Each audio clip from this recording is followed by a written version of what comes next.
नमस्कार, आप देख रहे हैं डीए न्यूज प्लस का खास कार्यक्रम चर्चा है और लेकर हाजिर मैं शकील साजिद। छत्तीसगढ़ की प्रशासनिक व्यवस्था में एक बड़ा फेरबदल, जिसके तहत 2 वरिष्ठ आईएएस अधिकारियों की जिम्मेदारियों में महत्वपूर्ण बदलाव किए गए। राज्य सरकार के सामान्य प्रशासन विभाग ने इस संबंध में आदेश जारी किया। इस नए बदलाव के तहत 2012 बैच के आईएएस अधिकारी रजत बंसल को मुख्यमंत्री सचिवालय में विशेष सचिव की कमान सौंपी गई। उनकी यह नियुक्ति अस्थायी तौर पर, लेकिन प्रशासन में उनका कद और प्रभाव काफी बढ़ गया है। रजत बंसल को न केवल मुख्यमंत्री सचिवालय की जिम्मेदारी दी गई, बल्कि उन्हें कई अन्य महत्वपूर्ण विभागों का अतिरिक्त प्रभार भी सौंपा गया। अब वे बेहद महत्वपूर्ण विभाग जनसंपर्क विभाग के आयुक्त, संवाद के सीईओ, संचालक भौमिकी एवं खनिकर्म और छत्तीसगढ़ राज्य खनिज विकास निगम के प्रबंध संचालक जैसी अहम भूमिकाओं में दिखेंगे। महत्वपूर्ण विभागों की जिम्मेदारी मिलनी थी। अब राज्य के प्रचार प्रसार और खनिज संसाधनों से जुड़े बड़े फैसले में उनकी भूमिका अहम रहेगी। दूसरी ओर 2016 बैच के आईएएस अधिकारी रवि मित्तल को केंद्र सरकार पीएमओ की सेवा में भेजा जा रहा है। उन्हें दिल्ली में प्रधानमंत्री कार्यालय में उप सचिव के पद की बड़ी अहम जिम्मेदारी मिली है। रवि मित्तल को 31 मार्च 2026 की दोपहर को छत्तीसगढ़ से कार्यमुक्त कर दिया जाएगा, जिसके बाद वे अपनी शानदार नई पारी, जिसके लिए हमारी शुभकामनाएं हैं, दिल्ली से शुरू करेंगे। केंद्र में उनकी यह प्रतिनियुक्ति अगले 4 साल या आगामी आदेश तक के लिए तय है। रवि मित्तल का प्रधानमंत्री कार्यालय जाना छत्तीसगढ़ के लिए भी गौरव की बात मानी जा रही है, क्योंकि अब राज्य के एक अनुभवी अधिकारी राष्ट्रीय स्तर पर अपनी सेवाएं देंगे। सरकार द्वारा जारी किए गए दोनों ही आदेश तत्काल प्रभाव से लागू हो गए हैं। हम जनसंपर्क आयुक्त, संवाद के हमारे सीपीआर रजत बंसल साहब को बहुत बहुत मुबारकबाद देते हैं और बहुत सारी दुआएं। छत्तीसगढ़ में आयोजित हो रहे नेशनल ट्राइबल गेम्स 2026 में मेजबान राज्य के खिलाड़ियों ने शानदार शुरुआत की। बुधवार को तैराकी स्पर्धा में छत्तीसगढ़ के खाते में 2 पदक आए। 100 मीटर ब्रेस्ट स्ट्रोक मुकाबले में छत्तीसगढ़ के निखिल जलको ने कांस्य जीता। वहीं महिला वर्ग में अनुष्का भगत ने बेहतरीन प्रदर्शन करते हुए रजत पदक अपने नाम किया। स्विमिंग पूल में की हुई इन रेस के दौरान खिलाड़ियों के बीच जबरदस्त प्रतिस्पर्धा देखने को मिली और सेकंडों के अंतर से हार जीत का फैसला। प्रतियोगिता का औपचारिक उद्घाटन केंद्रीय मंत्री मनसुख मांडविया और मुख्यमंत्री विष्णुदेव साय की मौजूदगी में मुख्यमंत्री ने खिलाड़ियों को उत्साह बढ़ाते हुए कहा कि यह आयोजन राज्य के खेल इतिहास में एक मील का पत्थर साबित होगा। प्रतियोगिता 3 अप्रैल तक चलेगी, जिसमें कुल 7 अलग अलग खेलों के मुकाबले होंगे। छत्तीसगढ़ के लगभग 180 खिलाड़ी नेशनल इवेंट में हिस्सा ले रहे हैं, जिन्हें देश भर के बेहतरीन ट्राइबल एथलीटों के साथ मुकाबला करने और उनसे सीखने का बड़ा मौका मिल रहा है। नतीजों की बात करें तो पुरुष वर्ग की 100 मीटर ब्रेस्ट स्ट्रोक रेस में कर्नाटक के मणिकांत तेल ने गोल्ड मेडल जीता, जबकि छत्तीसगढ़ के निखिल तीसरे स्थान पर रहे। महिला वर्ग में ओडिशा के रिंकी मुर्मू ने बाजी मारते हुए गोल्ड मेडल हासिल किया। वहीं छत्तीसगढ़ की अनुष्का भगत ने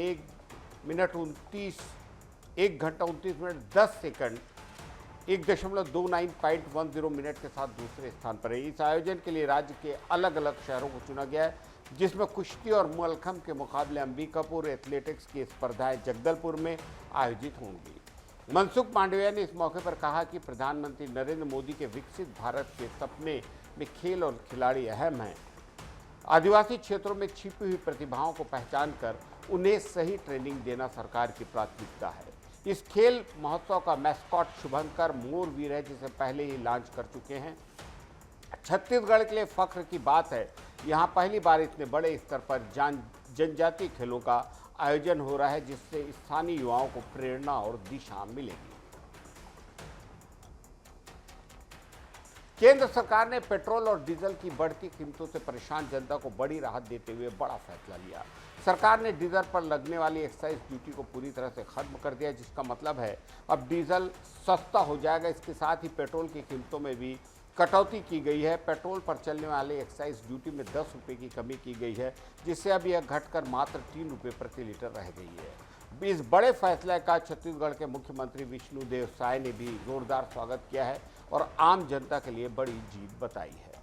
साय ने कहा कि केंद्र सरकार का ये कदम देश के 140 करोड़ नागरिकों को सीधे तौर पर राहत देगा। इसे फैसले को ऐतिहासिक और जनहितकारी बताते हुए कहा कि इससे समाज के हर वर्ग को फायदा होगा।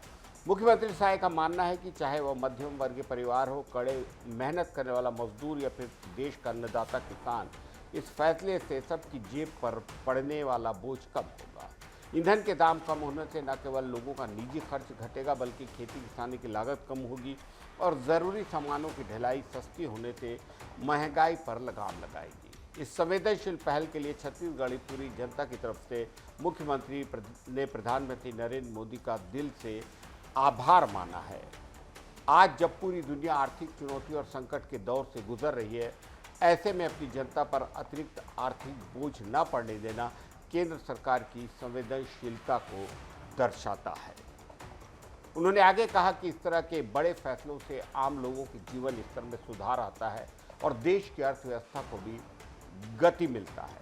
डीजल पर एक्साइज ड्यूटी पूरी तरह हटाने और पेट्रोल पर बड़ी राहत देने से बाजार में सकारात्मक माहौल बनेगा और लोगों की बचत बढ़ेगी।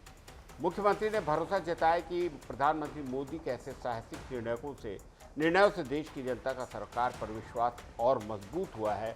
आने वाले वक्त में और अच्छे परिणाम देखने को मिलेंगे। सरकार जनता की समस्याओं को लेकर न केवल गंभीर है, बल्कि उन्हें हल करने के लिए बड़े कदम उठाने से भी पीछे नहीं आती।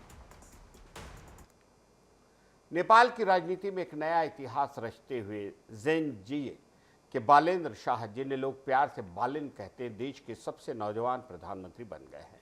35 साल के बालिन शाह ने रामनवमी के पावन अवसर पर नेपाल के प्रधानमंत्री पद की शपथ ली। राष्ट्रपति रामचंद्र पौडेल ने उन्हें पद और गोपनीयता की शपथ दिलाई। रैपर से नेता बने बोलेन की पार्टी राष्ट्रीय स्वतंत्र पार्टी ने हाल ही में चुनाव में जबरदस्त प्रदर्शन किया और 275 सीटों में से 182 सीटें जीतकर भारी बहुमत हासिल किया। पहली बार है जब नेपाल में किसी नई पार्टी ने इतनी बड़ी जीत दर्ज की। शपथ ग्रहण समारोह बेहद खास रहा, जिसमें हिंदू और बौद्ध दोनों परंपराओं का संगम देखने को मिला।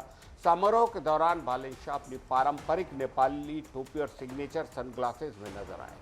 मंच पर उनकी पत्नी सबीना और उनकी छोटी बेटी भी मौजूद थी। एक भावुक पल तब आया जब बालेन ने अपनी बेटी को गोद में उठा लिया, जिसकी तस्वीरें सोशल मीडिया पर खूब वायरल हो रही हैं। मंच पर नेपाल के निवर्तमान कार्यकारी प्रधानमंत्री सुशीला कार्की और कई विदेशी मेहमान भी मौजूद रहे। बालेन का सफर काफी दिलचस्प है। 27 अप्रैल 1990 को काठमांडू में जन्मे बालेन पेशे से सिविल इंजीनियर और संगीत की दुनिया में एक मशहूर रैपर के तौर पर जाने जाते हैं। राजनीति की शुरुआत साल 2022 में काठमांडू के मेयर का चुनाव लड़कर की, जहां उन्होंने निर्दलीय प्रत्याशी के रूप में ऐतिहासिक जीत हासिल की। उनके काम करने के अंदाज और भ्रष्टाचार के खिलाफ उनकी आवाज़ ने भोपाल के युवाओं ज़ेनजे के बीच उन्हें एक सुपर हीरो बना दिया। नेपाल के युवा लंबे वक्त से देश की पुरानी राजनीतिक व्यवस्था में बदलाव चाहते थे और बालेन शाह की जीत को उसी बदलाव की लहर माना जा रहा है। प्रधानमंत्री की शपथ लेने से ठीक पहले उन्होंने एकता का संदेश देते हुए एक नया रैप गाना भी रिलीज किया। भारत के प्रधानमंत्री नरेंद्र मोदी ने भी बालेन शाह को उनकी ऐतिहासिक जीत और नियुक्ति पर बधाई दी। पूरी दुनिया की नज़रें इस युवा नेता पर टिकी और वे नेपाल को विकास की नई ऊंचाइयों पर ले जाएंगे। उनके मंत्रिमंडल में भी बहुत सारे नौजवान लड़के और लड़कियों को स्थान मिला है। उम्मीद है कि नई ऊंचाइयों पर जाएगा नेपाल। आज से आईपीएल का 19वां सीजन शुरू हो रहा है और इस मौके पर खेल पत्रकार बोरिया मजुमदार ने शानदार सफर पर अपनी एक निजी राय दी है। उनका कहना है कि आज आईपीएल दुनिया का इतना बड़ा ब्रांड बन गया है कि उसने T20 विश्व कप को भी पीछे छोड़ दिया है।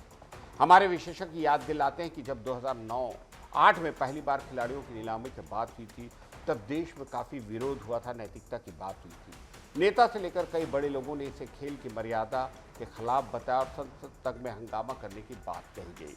लेकिन बीसीसीआई अपने फैसले पर टिका रहा। बीसीसीआई को भरोसा था कि 2007 का T20 विश्व कप जीतने के बाद भारतीय खिलाड़ियों का जादू और क्रिकेट का जुनून लीग को जरूर कामयाब बनाएगा और हुआ भी यही। 18 अप्रैल 2008 को जब पहला मैच खेला गया तो क्रिकेट की दुनिया पूरी तरह बदल गई। बड़े बड़े कारपोरेट घरानों को समझ आ गया कि करोड़ों क्रिकेट प्रेमियों के इस देश में निवेश करने का इससे बेहतर मौका नहीं होगा।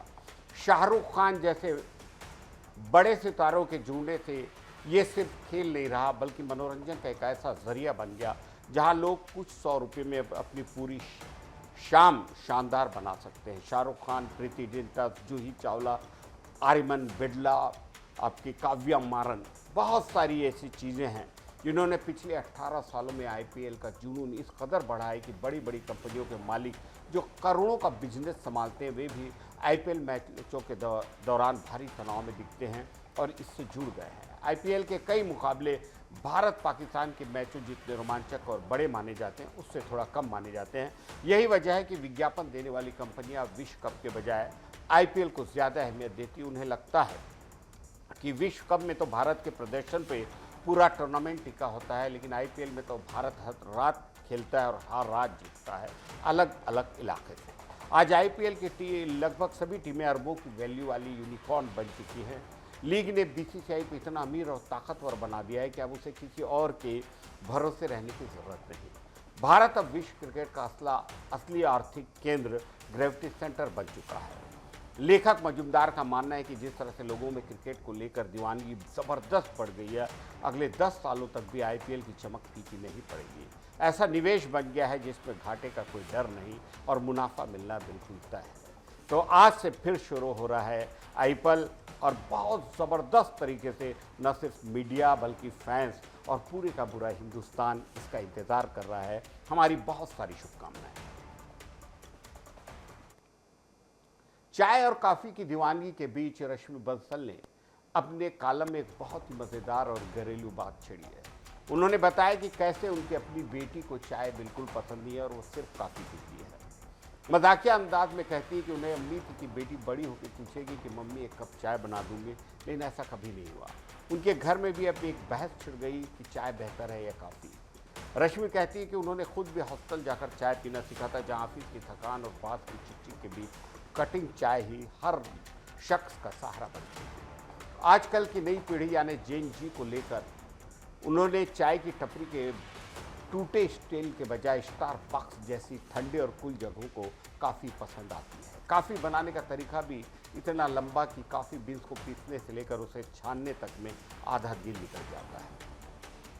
चाय लाते जैसे ड्रिंक्स को भी चाय का अपमान बताया और कहा कि विदेशों में चाय के नाम पर जो गर्म पानी और टी बैग मिलता है वह असली चाय प्रेमियों के लिए किसी सज़ा से कम नहीं है। इस बात पर भी उन्होंने चुटकी ली कि आजकल चाय पीने वालों में ही एकता नहीं बची।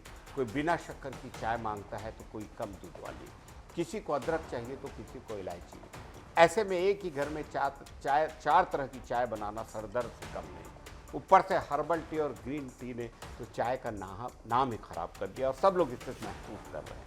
लोग अब मजबूरी या सेहत के नाम पर दवा की तरह पी रहे हैं। लेखिका रश्मि ने उन लोगों पर भी बहुत बरसा जो चाय और कॉफ़ी दोनों को जहर बताकर सिर्फ एक अलग ड्रिंक पीते हैं। उन्होंने उन हेल्थ फ्रिक्स को जवाब देते हुए कहा कि नारियल पानी, कोल्ड ड्रिंक्स या दूसरे ड्रिंक पानी वालों को इतना घमंड नहीं करना चाहिए, क्योंकि चाय और कॉफ़ी का अपना सुरूर, अपना नशा, अपना सुकून है।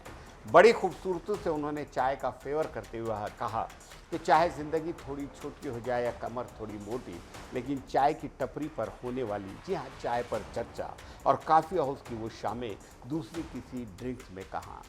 उन्होंने प्यार से सभी को चाय का न्योता देते हुए कहा, चाय में भले चीनी कम हो, लेकिन इसमें घुला प्यार ही इसका असली दम है, इसका असली स्वाद है। डीएन न्यूज़ प्लस भी आप सभी को चाय के लिए आमंत्रित करता है। आज के लिए इतना ही। शकील साजिद को इजाज़त दीजिए। नमस्कार।